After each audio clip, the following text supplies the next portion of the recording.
Good afternoon, Facebook Live. This is Jabari Long with episode number 16 of the Long Report. Today we're going to talk about tenant-occupied properties.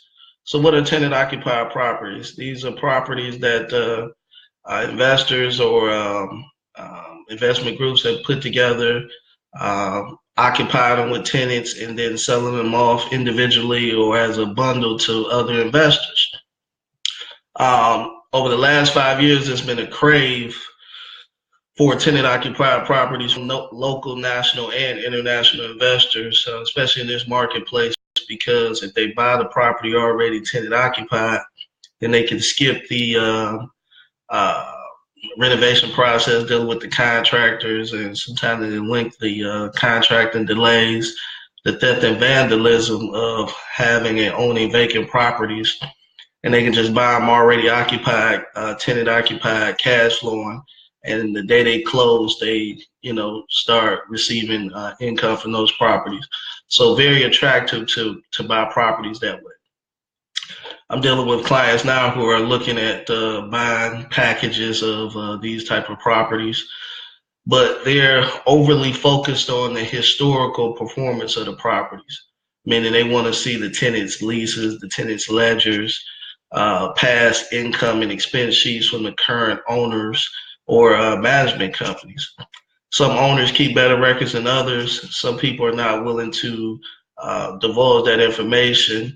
Of course, seeing the tenant's lease and the tenant's payment ledger is not unreasonable, but the bottom line is past performance does not dictate future results. So just because the tenant has paid continuously on time, you haven't had a significant amount of repair expenses over the last 2 years since this seller has owned the property. When the new buyer steps into place, that does not dictate that that's going to be how the investment performs for them moving forward. What I'm telling my clients is instead of paying so much attention to what's been done in the past, we need to focus on what mechanism and infrastructure they have in place to make sure that the properties continue to perform moving forward in the future. And having the right management company is key to, for that. If the person that you put in charge of managing these properties cannot communicate effectively with the tenants, the likelihood that the tenants stay in those properties is very low.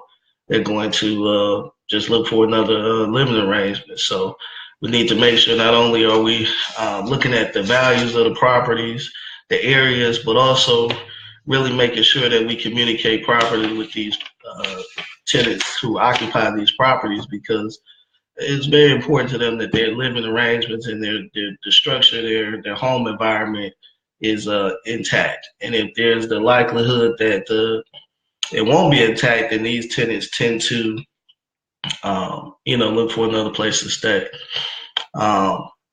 There's so much buoyancy in the marketplace.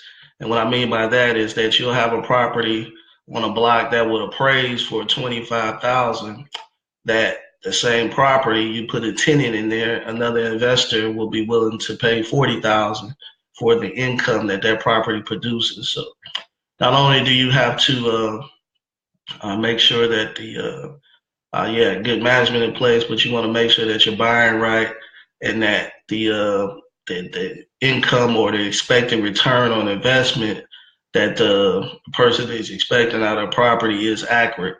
I had a guy trying to sell me a property the other day for, I want to say, $70,000 in an area that probably would appraise for about $40,000 now, and he claims that he can get a Section 8 tenant in it paying $10.95.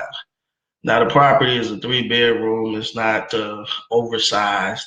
I happen to know that the likelihood that you get over $1,000 for that property, even with Section 8, is low, unless you're paying utilities and things of that nature, which most investors are not willing to do. So for the buyer who's unsuspecting and doesn't know any better, they probably will overpay for that property and get less than the results that they were expecting out of the income that their property is producing. So tenant-occupied properties are definitely a good way to go. Make sure you're dealing with somebody who's knowledgeable in the marketplace, that understands how to underwrite these deals, and that can deliver the proper expectations to the end buyers or clients. Thanks for tuning in. This is Jabari Long with episode number 16 of the Long Report. Enjoy your Sunday.